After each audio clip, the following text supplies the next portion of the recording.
Assalamualaikum warahmatullahi wabarakatuh. Selamat pagi.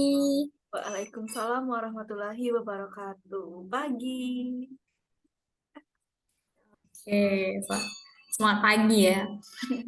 Oke guys, jadi kali ini di pertemuan 11 sistem pengendalian manajemen atau SPM ini mengenai chapter performance management. Management. Perkenalkan. Oke, jadi sebelum kita memasuki pembahasan kita, ada baiknya kita perkenalan lagi ya. Jadi perkenalkan, nama saya Devi Ayuandira dengan NPM C1C020005 dan rekan saya. Adristi adalah Utami dengan NPM C1C020100. Oke, tidak bosan-bosannya ya dengan kami berdua. Oke. Dengan pembahasan-pembahasan yang seru tentunya ya. Oke, saya ada beberapa pertanyaan nih. Udah ngebet banget saya mau nanya sama saudari Adristi ini. Boleh, Boleh langsung langsung mulai aja. aja nggak nih? Boleh, boleh. Oke, pertama-tama nih, apa sih yang dimaksud dengan pengukuran kinerja itu? Nah, jadi untuk pertama nih, dari pengertian nih. Pengertian dari pengukuran kinerja atau performance measurement ini, yaitu suatu proses penilaian kemajuan atau pekerjaan terhadap tujuan dan sasaran yang telah ditentukan sebelumnya. Nah, termasuk informasi atas efisiensi penggunaan sumber daya dalam menghasilkan barang dan jasa. Seperti kualitas barang dan jasa, yaitu seberapa baik barang dan jasa diserahkan kepada pelanggan dan sampai seberapa jauh pelanggan terpuaskan. Gitu. Oke, tadi pengertian sekarang saya mau masuk ke tujuan nih. Apa aja sih tujuan dari sistem ukuran kinerja ini? Nah, untuk tujuannya nih, tujuan dari sistem pengukuran kinerja ini yaitu untuk membantu menerapkan strategi untuk mengimplementasikan atau menerapkan sistem semacam manajemen senior yang memilih ukuran-ukuran yang paling mewakili strategi perusahaan. Nah, ukuran-ukuran ini dapat dilihat sebagai faktor keberhasilan penting atau critical success factor. Nah, masa kini dan masa yang akan datang atau masa depan. Nah, jika ukuran-ukuran ini membaik, berarti perusahaan telah mengimplementasikan strategi eh, keberhasilan tergantung kepada kekuatan setiap perusahaan. Itu.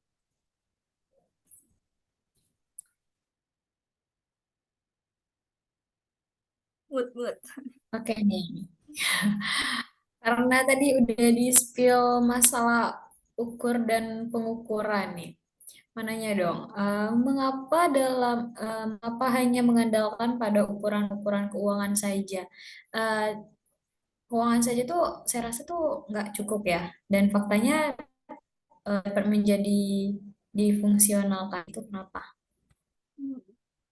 Dengan adanya eh, hanya mengendalikan pada ukuran-ukuran keuangan saja tidaklah cukup ini karena biasanya yang pertama itu hal itu dapat mendorong tindakan jangka pendek yang tidak sesuai dengan kepentingan jangka panjang perusahaan.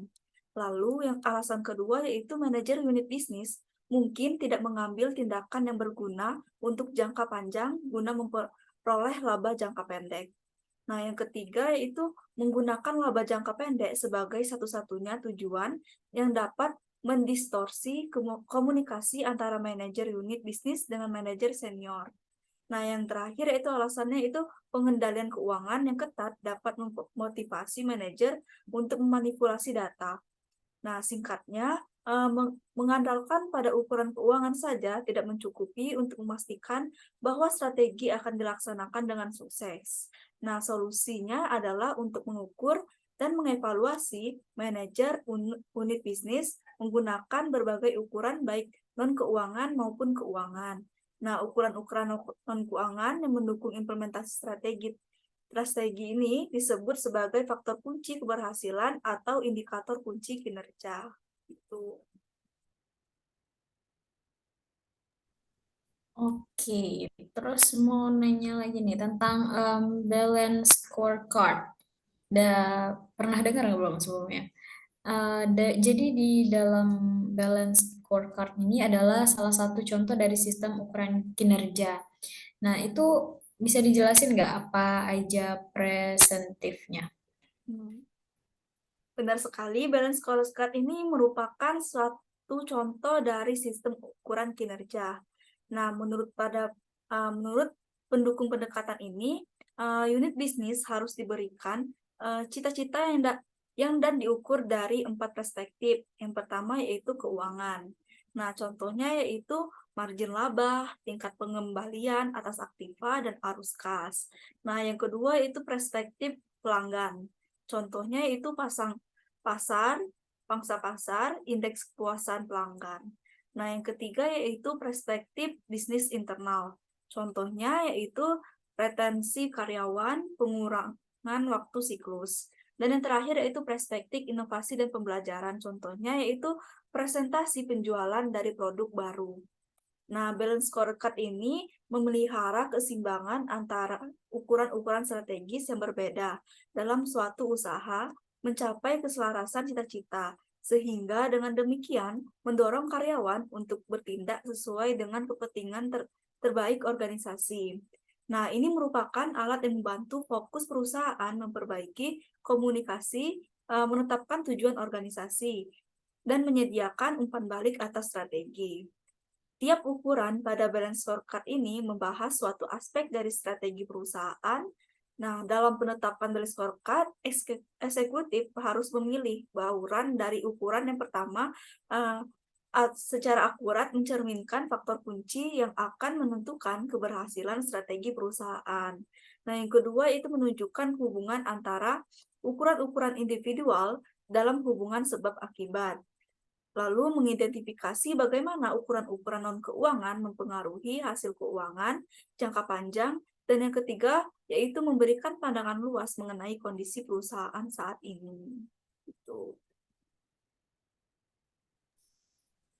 Oke, banyak juga ya ternyata. Oke, kita masuk tentang ukuran-ukuran strategis nih.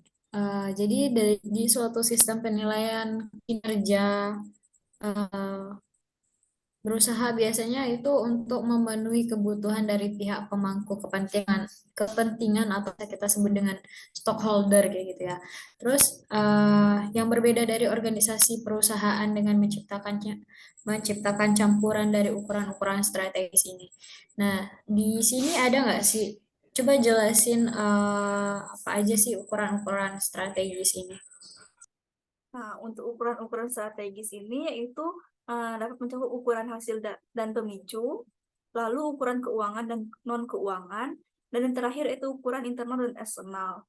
Nah, untuk ukuran hasil dan pemicu, yaitu ukuran pemicu merupakan indikator yang mendahului yang menunjukkan kemajuan dari bidang-bidang kunci dalam mengimplementasikan suatu strategi.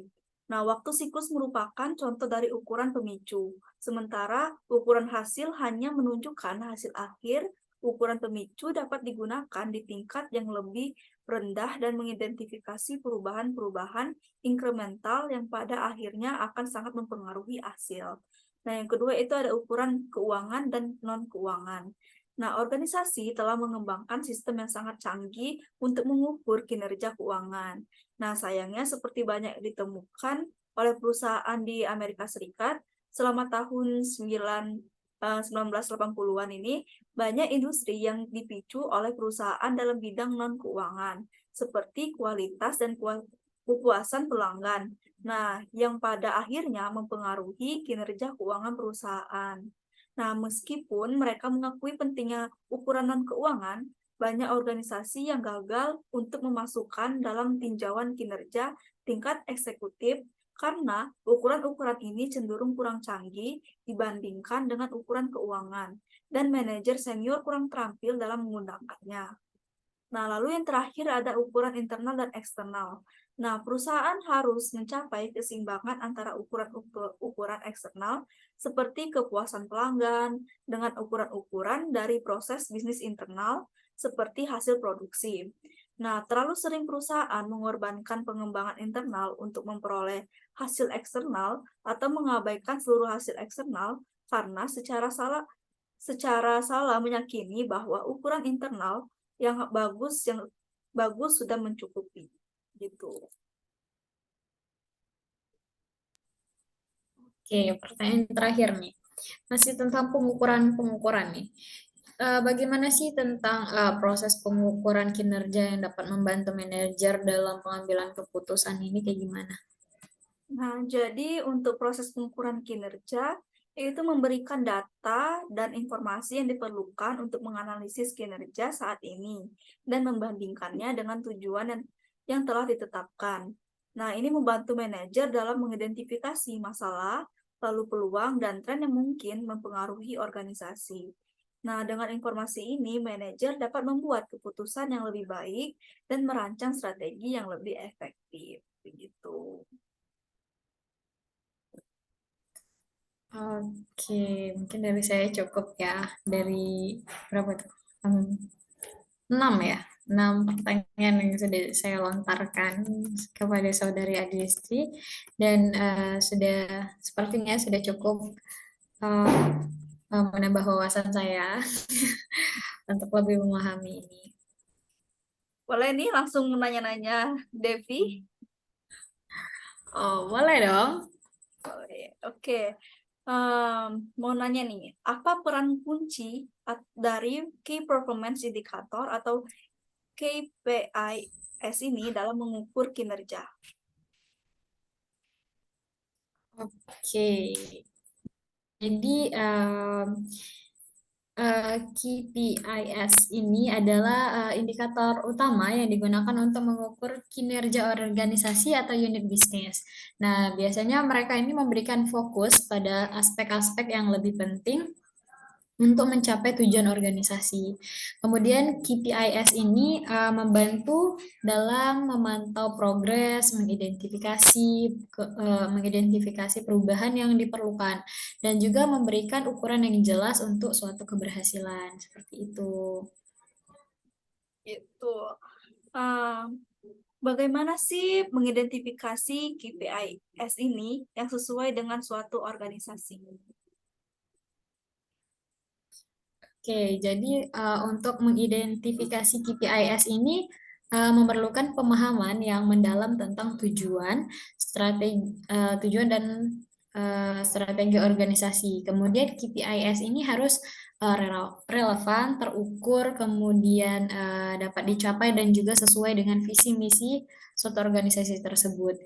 Kemudian juga proses pengidentifikasian KPIs ini biasanya melibatkan kolaborasi antara berbagai level manajer dan pangkuan kepentingan seperti itu. Oke, mengenai siklus pengukuran nih, bagaimana siklus pengukuran kinerja bekerja dalam sistem pengendalian manajemen? Oke, jadi dalam siklus pengukuran kinerja ini melibatkan 4 tahap empat tahap utama, yang dimana itu berupa perencanaan, pengukuran, pemantauan, dan tindakan. Yang pertama itu perencanaan, yang dimana itu melibatkan penentuan KPIs dan penetapan target. Dua, yaitu ada eh, pengukuran yang dimana ini melibatkan pengumpulan data kinerja. Yang ketiga ada pemantauan, yang dimana ini adalah tahap di mana data dianalisa dan dibandingkan dengan target. Dan yang terakhir itu ada tindakan, yang dimana tindakan ini melibatkan perbaikan berdasarkan hasil evaluasi. Oke, nah ada nggak sih dampak dari pengukuran kinerja yang buruk dalam sistem pengendalian manajemen ini? Oke, jadi pengukuran kinerja yang buruk ini dapat mengakibatkan keputusan yang kurang efektif ya. Kemudian juga ketidakmampuan untuk mengidentifikasi masalah, kemudian ada penurunan motivasi karyawan mungkin, juga ada penurunan kepuasan pelanggan. Nah, ini juga dapat menghambat pertumbuhan dan kesuksesan organisasi biasanya. Oke, nah untuk eh, sebagai alat motivasi nih, bagaimana sih pengukuran kinerja dapat digunakan sebagai alat motivasi bagi karyawan? Oke, jadi tentang motivasi ya. Pengukuran kinerja yang jelas dan transparan itu dapat memberikan pandangan yang jelas tentang kontribusi individu atau tim terhadap sebuah tujuan organisasi. Dan ini juga dapat memotivasi karyawan untuk lebih keras dan berfokus pada hasil yang diinginkan. Kemudian selain itu juga pengukuran kinerja yang adil dan berkelanjutan juga dapat digunakan sebagai dasar untuk memberikan penghargaan atau dan pengakuan kepada karyawan-karyawan yang berprestasi seperti itu. Oke, apa sih perbedaan antara pengukuran kinerja dalam organisasi bisnis dan organisasi non-profit? Oke, jadi meskipun tujuan organisasi bisnis dan non-profit ini berbeda ya, tetapi konsepan pengukuran kinerja ini masih berlaku. Namun dalam organisasi non-profit ini biasanya pengukuran kinerjanya lebih berfokus pada dampak sosial dan pencapaian tujuan sosial daripada keuntungan finansial. Kemudian juga pengukuran kinerja dalam suatu organisasi non-profit ini seringkali melibatkan metrik yang berkaitan dengan pelayanan pelayanan masyarakat, kemudian juga berkelanjutan dan biasanya itu berpengaruh positif pada masyarakat seperti itu. Oke, bagaimana sih pengukuran kinerja dapat digunakan untuk memotivasi karyawan dalam organisasi ini? Oke, tadi udah dibahas juga ya. Jadi pengukuran kinerja yang transparansi dan adil itu memberikan karyawan gambaran yang jelas tentang bagaimana mereka berkontribusi terhadap tujuan organisasi. Kemudian ini dapat juga menjadi alat motivasi yang kuat karena karyawan merasa diakui dan dihargai atas kontribusi mereka. Kemudian pengukuran kerja yang baik ini juga dapat digunakan sebagai dasar untuk program penghargaan dan pengembangan karyawan yang dapat meningkatkan motivasi dan produktivitas mereka sendiri. Oke, nah bagaimana sih pengukuran kinerja dapat membantu organisasi dalam mengidentifikasi peluang yang strategis? Oke, jadi dalam peluang strategis ini ada pengukuran kinerja yang dapat membantu organisasi mengidentifikasi peluang strategis, yang dimana ini dengan memungkinkan manajemen untuk melacak tren dan perubahan di lingkungan bisnis dan pasar. Nah, biasanya ini juga dengan pemahaman yang lebih dalam tentang kinerja saat ini. Kemudian juga organisasi dapat mengidentifikasi celah di pasar, perubahan kebutuhan pelanggan, kemudian mungkin ada inovasi-inovasi baru yang bisa bisa dieksplor kayak gitu ya. Terus ini juga memungkinkan organisasi untuk merancang strategi yang adaptif dan juga berfokus pada peluang-peluang yang muncul seperti itu. Oke, mungkin kita nggak asing nih dengan istilah ROI atau Return of Investment. Nah, apa sih yang dimaksud dengan ROI ini dalam konteks pengukuran kinerja? Oke, ROI ya, nggak asing Iya, lagi dong untuk anak akuntansi biasanya ya. Oke, jadi ROI dalam konteks pengukuran kinerja ini adalah biasanya ROI ini adalah rasio yang digunakan untuk mengukur efektivitas investasi atau proyek tertentu dalam menghasilkan keuntungan atau manfaat. Jadi dalam konteks pengukuran kinerja ini, ROI ini dapat digunakan untuk mengevaluasi hasil finansial dan investasi atau proyek tertentu. Dan ini juga membantu organisasi untuk menentukan apakah investasi tersebut layak atau tidak, serta menilai efisiensi penggunaan sumber dayanya seperti itu. oke. Bagaimana peran benchmarking dalam pengukuran kinerja?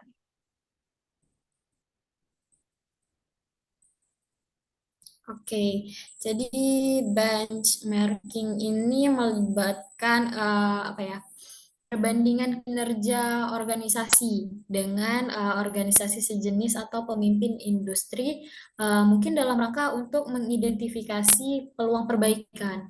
Dan ini biasanya dapat membantu organisasi untuk menetapkan standar kinerja yang lebih tinggi dan merancang strategi untuk mencapai atau melebihi standar tersebut. Kemudian benchmarking ini juga membantu organisasi untuk memahami bagaimana mereka berkinerja relatif terhadap pesaing dan juga merancang langkah-langkah perbaikan yang sesuai seperti itu. Oke. Nah, bagaimana sih dampak dari kurangnya transparansi dalam pengukuran kinerja? Oke, jadi kurangnya transparansi ini eh, eh, dalam pengukuran kinerja dapat menghasilkan ketidakpercayaan antara karyawan dan pemangku kepentingan. Dan ini juga menghambat komunikasi yang jujur, kemudian berdampak negatif juga pada motivasi karyawan yang kita sudah bahas. Ada dua pertanyaan yang sudah saudari Adrisi tadi ajukan kepada saya. Kemudian juga mengurangi akseptabilitas serta pengukuran. Kemudian juga transparansi yang rendah juga dapat menghalangi identifikasi masalah yang mungkin perlu diperbaiki. Kemudian sebaiknya juga transparansi yang tinggi ini memungkinkan informasi yang lebih akurat dan juga pemahaman yang lebih baik. Pada gilirnya dapat menghasilkan perbaikan kinerja seperti itu. Oke, pertanyaan terakhir nih. Bagaimana sistem pengukuran kinerja dapat disesuaikan dengan berbagai jenis organisasi? Oke, pertanyaan terakhir nih. Jadi, sistem pengukuran kinerja dapat disesuaikan dengan berbagai jenis organisasi ya, dengan mempertimbangkan tujuan, kemudian ada strategi, kemudian ada juga karakteristik yang unik dari masing-masing organisasi biasanya. Dan organisasi-organisasi bisnis ini memungkinkan memiliki KPIs yang kita bahas di awal tadi, yang fokusnya pada profitabilitas dan pertumbuhan. Kemudian sementara organisasi non-profit ini memungkinkan lebih berfokus pada dampak sosial dan pencapaian tujuan sosial. Dan ini biasanya menyesuaikan sistem pengukuran kinerja ini memastikan bahwa metrik yang digunakan itu relevan dan sesuai dengan visi misi organisasi tersebut. Biasanya seperti itu. Oke. Cukup ya, sudah Wih, udah banyak ya. menjelaskan banyak nih yang ilmu-ilmu yang bertambah nih. Alhamdulillah ya menambah ilmu dan wawasan sepertinya. Oke, kita sepertinya cukup ya. Sudah banyak ilmu yang terserap dan juga lumayan memahami ya dengan bahasa yang em, mudah dimengerti juga dengan bahasa yang mudah dicerna. Mungkin kita bakal ketemu lagi di minggu depan dengan chapter 12 dan pembahasannya akan lebih seru lagi. Akan banyak pertanyaan-pertanyaan yang akan diajukan lagi ya sepertinya. Dan uh, terima kasih sepertinya sudah meluangkan waktu untuk pagi hari ini. Terima kasih. Assalamualaikum warahmatullahi wabarakatuh. Sampai ketemu minggu depan. Aduh.